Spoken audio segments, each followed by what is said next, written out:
Here with us today is one of the Americans who changed her life and was recently released under the First Step Act, Tanesha Bannister. And please, Tanesha, come up and tell us your story. Thank you very much. Please.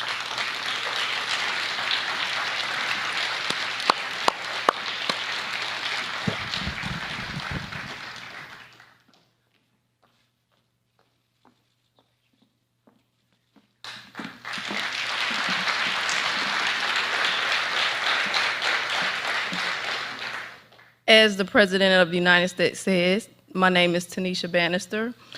I was released after doing 16 and a half years under the First Step Act. And it was because of that act that I was able to reunite with my family. I'm joined here today by my son, Abel. He's somewhere in the crowd there.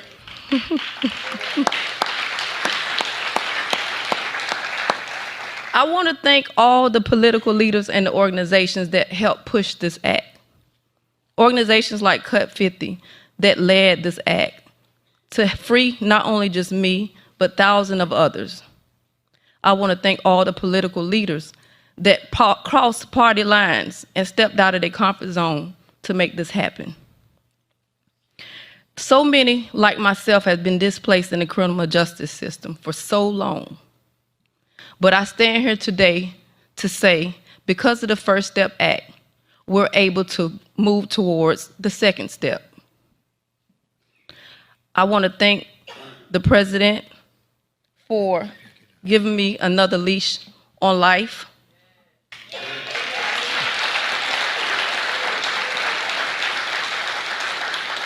If it wasn't for you, Mr. President, I'll still be serving 5 years in prison. All right, that's good. That's good. And I'll be forever grateful for that. Thank you. I just want society to know that this is one bright spot that we can stand on. That's not an issue that has to be forgotten about. It's one that has been focused on by not only just the political leaders, but the organizations that fight, that trudged to Washington. That was our voice when we didn't have a voice to be heard. And I just want to say thank you.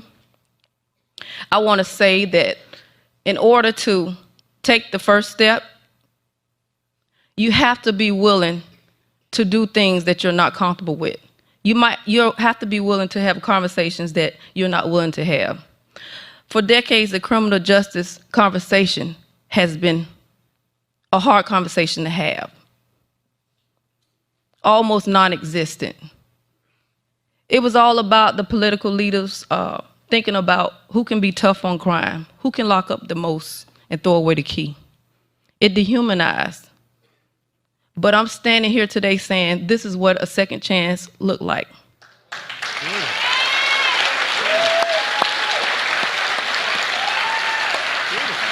I'm determined not to let my past define my future, but to continue to move forward day by day, step by step, and not forget about the ones that's left behind. There's still work to do, but what I can say is, on this day, a change has been made, and we're looking forward to things to come in the near future. Thank you, Mr. President. Thank you, Benedict College, for having me. Thank all the political leaders and the organizations that fought for not just myself, but others like me. First Step Act not only freed thousands of people, but it helped rehabilitate us to have us ready to integrate back into society and live a comfortable life.